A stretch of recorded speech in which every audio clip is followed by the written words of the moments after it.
স্বৈরাচারী ফ্যাসিস্ট খুনি হাসিনার ভারত সফরের উপরে বিস্তারিত আলোচনার ইচ্ছা আছে। তার আগে সংক্ষেপে কয়েকটা বিষয় বলা প্রয়োজন। আজকের এপিসোডে সেটাই করার চেষ্টা করব। তার আগে একটু ওই বোতল সুন্দরীর নিয়ে কথা কয়ে নেই। আমি কইছি না এগুলো গ্ল্যামারের 12টা বাজায় দেবো। বোতল সুন্দরী কেন জানেন? এগুলা তো সৌন্দর্য আর গ্ল্যামার বেছে, কিন্তু ফিগার দেখেছেন সরিষার তেলের বোতলের নাকান ইনকা ইনকা নাকালে। বোতল সুন্দরী আমার আসপর্দা দেখা আমি টাস্কিত হয়েছি। সেটা লাইভ করেছে, সে কি করছে দেখেন। আচ্ছা, আমি একটা জিনিস বলতে চাই। হ্যাঁ, এই যে মানুষ আমার ছবির নিচে যে লেখেন বয়কট ইন্ডিয়ান প্রোডাক্ট, আপনারা হিস্ট্রি জানেন? ইনফ্যাক্ট আমার মনে হয় আপনারা জানেন কি জানেন, সাবিয়া হিস্ট্রি জানেন? 1971, হ্যাঁ, এই যে বাংলাদেশের যুদ্ধ যে হয়েছে পাকিস্তানের সাথে, হিস্ট্রি জানেন? হ্যাঁ, আমার মনে হয় কি জানেন, আপনি জানেন, আমাদের অন্যান্য আছে, সবাই জানেন, বাট আমার মনে হয় আমার ফেসবুকে যারা শুভাকাঙ্ক্ষী আছে, অনেক ফলোয়ার্স আছে, তারা জানে না। তাদের জন্য জানাতে চাই যে আপনাদের একটু জানা উচিত যে 1971-এ ইন্ডিয়া আমাদেরকে, তারা তাদের অনেক আর্মি পার্সন পাঠিয়েছে, তারা হেল্প করেছে আমাদেরকে, যদিও তারা নিজেদের স্বার্থে করেছে বা হোয়াট এভার, বাট তাদের স্বার্থে যদি আমরা বেনিফিটেড হই, উই শুড অ্যাপ্রিসিয়েট ইট। হ্যাঁ, না হলে এই যে এত বড় বড় কথা, এই তারপরে ফেসবুক কিছুদিন পর পর আপনার ফেসবুক বন্ধ করে দেবেন। এই ফেসবুক কারা চালায়? ফেসবুককে মার্ক জুকারবার্গ কি আপনার রিলিজিয়ন কি জানেন আপনারা? অশিক্ষিতর একটা লেভেল থাকে, লেভেল বাদে আপনার অশিক্ষিত হয়ে যান। একটু যান, একটু গুগল করেন, একটু গুগল করে জানেন যে যাদেরকে বয়কট করতে চান তারা কোথায় আর আপনারা কোথায়, এবং তাদেরই প্রোডাক্ট দিয়ে আপনারা এখানে আসতেছেন। গরু না হলে, ইন্ডিয়ান গরু না আসলে গরুর দাম বেড়ে যাবে, পেঁয়াজ না আসলে পেঁয়াজের দাম বেড়ে যাবে, তখন তো আবার বয়কট ইন্ডিয়া আপনারা করবেন না। মানে সুযোগ সন্ধানী। ভারত নাকি আমাদের মুক্তিযুদ্ধের সময় সাহায্য করেছে, আর আমরা নাকি লেখাপড়া করি না। লেখাপড়া নিয়ে পরে আসমুনি তোমার সৌন্দর্য শিখাই, ত্বকের যত্ন, চুলের যত্ন শিখাও, তো তোমার দেখাই যে এটা কারে বলে। অড্রে হেব্রানের নাম শুনিছ? দুনিয়ার সর্বকালের সেরা সুন্দরীদের তালিকায় থাকবেন তিনি। যখন অড্রে হেব্রানকে তার সৌন্দর্যের রহস্যের কথা জানাতে বলা হয়েছিল, তখন তিনি একটা কবিতা লিখছিলেন। সে কবিতাটা তার অন্ত্যেষ্টিক্রিয়া পড়া হয়েছিল। আমি কবিতাটার অনুবাদ করতেছি না, সারাংশটা বলতেছি। উনি বলতেছিলেন যে আকর্ষণীয় ঠোঁট যদি পাইতে চাও তাহলে ভালো কথা বলো, তুমি যদি ভালো চুল চাও তাহলে প্রত্যেকদিন একটা শিশুকে তোমার চুলে হাত বুলাইতে দাও, ভালোভাবে শরীরের যত্ন নেওয়ার জন্য এমন ভাবে হাঁটো যেন তুমি কখনো একা না, কারণ আপনাকে যারা ভালোবাসে এবং ভালোবাসছে তারা আপনার সঙ্গেই আছে। সুস্থ থাকার জন্য ক্ষুধার্তদের সাথে খাবারটা ভাগ করে নাও। সুন্দর চোখ পাইতে চাও তাহলে মানুষের ভেতরে সৌন্দর্য খোঁজো। কখনো যদি তোমার সাহায্যের দরকার পড়ে তাহলে তোমার দুই হাতের শেষে আরো একটা পাবা হাত। যত বড় হবা তত তুমি উপলব্ধি করবা যে আপনার দুইটা হাত আছে, যার একটা নিজেকে সাহায্য করার জন্য আর অন্যটা প্রয়োজন মতো অন্যকে সাহায্য করার জন্য। একজন নারীর সৌন্দর্য তার পরিধেয় পোশাক, মুখে বা চুল ঠিক করার মধ্যে না। একজন নারীর সৌন্দর্য তার চোখে প্রকাশিত হয়, কারণ এইটাই তার হৃদয়ের উন্মুক্ত দরজা, যে এবং এইটাই তার ভালোবাসার উৎস।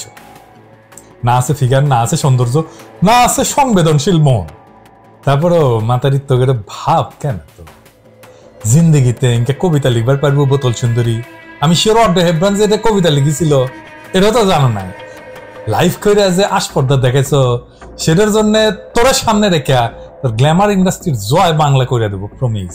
যাই হোক, এবার ওদের নেতা মাদারে মাফিয়ার আলাপে আসি।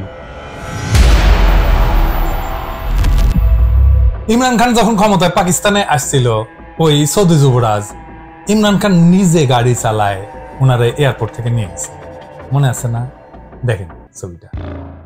উত্তর পূর্ব ভারতের সাথে ভারতীয় মূল ভূখণ্ডের সংযোগের নিরাপত্তা, বিশেষ কইরা চিকেন নেকের সুরক্ষা অনেকাংশে নির্ভর করে বাংলাদেশের।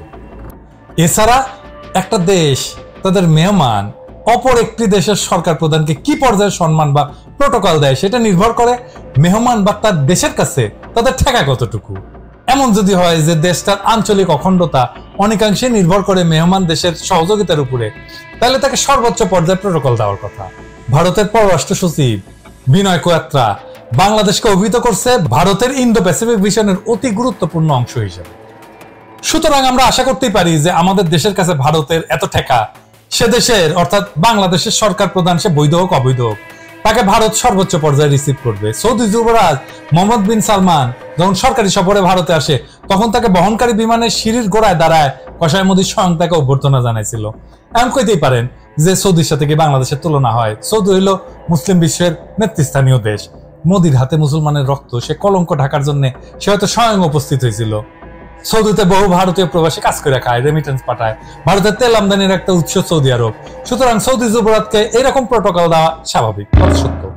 নিজস্ব গভীর ভূ রাজনৈতিক ঠেকা বিবেচনা কইরা কাটাল রানীকে অন্তত পক্ষে সৌদির পর্যায়ে প্রোটোকল দেওয়াটা ভারতের জন্য সঙ্গত ছিল। এছাড়া মোদি যখন ঢাকা আসছিল সেই সময় স্বয়ং হাসিনা তাকে প্লেনের সিঁড়িতে রিসিভ করছিল। কূটনীতিতে একটা রিসিপ্রোসিটি বলে একটা কথা আছে। এর মানে হলো আপনি আমার যে ট্রিটমেন্ট দিবেন আমিও জবাব হিসাবে অনুরূপ ট্রিটমেন্ট আপনাকে দিব। আমার কমেন্ট বক্সে জিঙ্কা করে কমেন্ট করবেন, আমিও সিঙ্কা করে রিপ্লাই দিব। কিন্তু আমাদের মনে রাখতে হবে যে সৌদি আরব ভারতের কাছে যতই গুরুত্বপূর্ণ হোক না কেন, ভারতের আঞ্চলিক অখণ্ডতা বা নিরাপত্তা সৌদির উপরে ততটুকু নির্ভরশীল না যতটুকু বাংলাদেশের উপরে নির্ভরশীল। তার উপরে এই মুহূর্তে চীন আমাদের অঞ্চলের ব্যাপক প্রভাব বিস্তার করতেছে এবং কাটাল রানীর আসন্ন চীন সফরকে বেইজিং বলছে গেম চেঞ্জার। বোতল সুন্দরী আমাদের সাথে যেভাবে আসপর্দা দেখাবে আমরাও সেভাবে তারে দলা দিব, তাই না? কিন্তু ভারত হাসিনাকে রিসিপ্রোসিটি হিসেবে প্রাপ্য সম্মানটুকু দেয় নাই। মোদি তো দূরে থাকে, এমনকি মন্ত্রী পর্যায়ের কাউকে দিয়ে তাকে রিসিভ করায় নাই। অনেকটা অপদস্থতার মধ্যে দিয়ে তার সফরের সূচনা হয়েছে। আমরা হাসিনাকে যে অবৈধ বিবেচনা করি সেটা একান্তই আমাদের আভ্যন্তরীণ, কিন্তু সে তো বাংলাদেশের পতাকা হাতে নিয়ে ভারতে গেছিল। ভারত তার কেনাবান্দির সাথে ব্যক্তিগত পর্যায়ে যে আচরণ করুক না কেন, সরকারিভাবে বাংলাদেশের পতাকাধারীকে এই ধরনের অপমান কইরা ভারত আরো একবার দেখাই দিল যে আমাদের প্রতি তাদের অন্তর্নিহিত বিগ ব্রাদার সুলভ দৃষ্টিভঙ্গি। বিগ ব্রাদারের এই উদ্ধত কালো হাত চিরতরে ভেঙ্গা দেওয়াটাই আমাদের চলমান ইন্ডিয়া আউট কর্মসূচির প্রধান লক্ষ্য। এই আন্দোলন আমরা চালায় যাইতেই থাকবো যতদিন পর্যন্ত না আমরা পরিপূর্ণভাবে সফল না হই। এটা হলো এই সফরের বাহ্যিক, কিন্তু আভ্যন্তরীণ দিকটা কি? দ্বিতীয় পয়েন্টটা হলো কাটাল রানী সফরকালে যৌথ সংবাদ সম্মেলনে কসাই মোদির দুইটা পয়েন্ট। প্রথমত সে বলছে যে তিস্তা নদীর সংরক্ষণ এবং ব্যবস্থাপনার জন্য একটা কারিগরি দল শীঘ্রই বাংলাদেশ সফর করবে। এই সফর টফরের কি দরকার? উজানে পানি আটকাইয়া তিস্তাকে তো মারছে কে? ভারত তো মারছে, নিজের হাতে নদীরে খুন কইরা এখন বলে আমরা এটাকে সুন্দরভাবে দাফন করব। ভারতের যদি সদিচ্ছা থাকতো তাহলে তো তিস্তা চুক্তি বাস্তবায়ন করে আমাদের হিস্সা আমাদেরকে বুঝাই দিত। আন্তর্জাতিক নদী, আমরা তো আইনত এর পানির হিস্সা পাই, সেটা তো সে দেয় নাই। এখন চীন $1 বিলিয়ন তিস্তা প্রকল্প অর্থায়ন করবে, সেটা শুই না ভারতের হোগায় মরিচ বাতি জ্বলে গেছে। ভারতের পররাষ্ট্র সচিব মাসখানেক আগে এসে বলে যে তারা নাকি এই প্রকল্পের টাকা দিবে। তুই কোথা থেকে টাকা দিবি রে? ইন্ডিয়া কি টাকা দেওয়ার সক্ষমতা আছে? মাত্র $71 কোটি ঋণ দিছে, তাও ভারত পুরো হাসিনা আমলে। তাছাড়া তোর টাকা দেওয়ার কি দরকার? চুক্তি বাস্তবায়ন করলেই তোর চুকে যায়। তা না কইরা এখন ফোন দিয়ে আটতেছে চীনকে কেমনে ঠেকানো যায়। কারিগরি তেল ইত্যাদি হইলো, চীন যদি আসে তার উপরে যেন নজরদারি করা যায়। চীন তোর নজরদারি করতে দিলে তো এতই সোজা? চীন তো বোকা। মোদি আর একটা ডেঞ্জারাস কথা বলছে সেই যৌথ সংবাদ সম্মেলনে। কি সেটা? সেটা হলো বাংলাদেশের প্রতিরক্ষা সক্ষমতা বৃদ্ধির এবং আধুনিকায়নের জন্য ভারত সহযোগিতা করবে এবং বাংলাদেশের সাথে বহুমুখী সামরিক সহযোগিতা বজায় রাখবে। আপনারা জানেন চীন হইল বাংলাদেশের সবচাইতে বড় সামরিক সহযোগী দেশ। মোদির এই উক্তির উদ্দেশ্য হইতেছে চীনের এই অবস্থানকে দুর্বল কইরা দেওয়া এবং সেই প্রক্রিয়ায় বাংলাদেশকে আরো বেশি কইরা ভারতের সমর কৌশলের অধীনস্থ করা। কসাই মোদি যে হাসিনাকে সামনে রেখে যৌথ সংবাদ সম্মেলনের কথাগুলো বললো তার ভিত্তি কি? নাকি খুনি হাসিনা বাংলাদেশের জন্য অত্যন্ত স্পর্শকাতর বিষয়ে ভারতের সাথে গোপন চুক্তি করছে এই সফরে? আমাদের মনে আছে 71 সালে স্বাধীনতা যুদ্ধ চলাকালে প্রবাসী তাজউদ্দিন সরকার ভারতের সাথে একটা দাসত্ব চুক্তি স্বাক্ষর করছিল, যেটা বিষয়বস্তু সম্পর্কে সারা জাতি ছিল অন্ধকারে। এবারে কি দিল্লি গিয়া বাংলাদেশের কোন প্রধান স্বার্থ বন্ধক দিয়া এই ধরনের কোন চুক্তিতে আবদ্ধ হয়েছে কাটাল রানী? এটা হয়তো আমরা এখনই জানতে পারবো না, কিন্তু এই প্রশ্নটা অত্যন্ত জরুরি, আমরা এই প্রশ্নটা করে রাখলাম।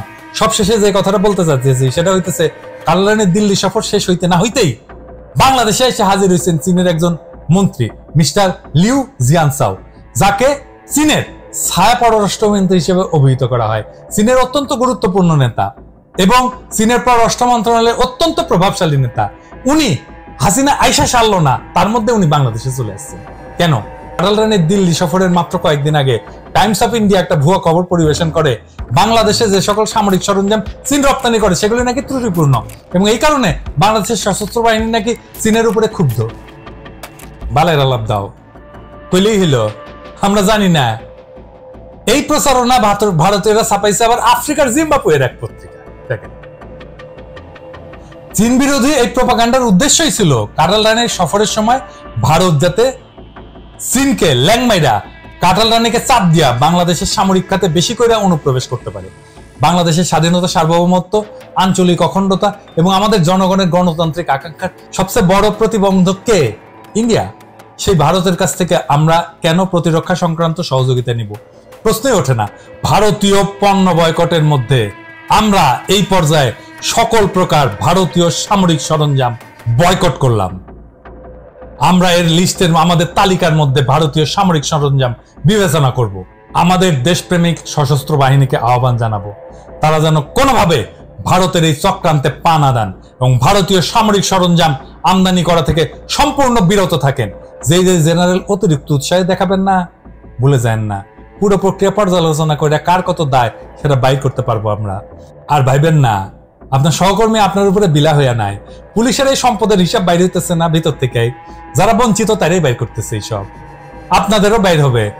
আর মাথায় রাখেন, যদি আমরা ধরতে পারি যে এই জেনারেল ইন্ডিয়ার হইয়া লেসপেন্সারি করছে, ইন্ডিয়ার সামরিক সরঞ্জাম বাংলাদেশের সামরিক বাহিনীতে ঢুকাইছে জোর কইরা, অতি উৎসাহী হইয়া ওর চামড়া তুলে ফেলবো, যত বড় জেনারেল হন না কেন।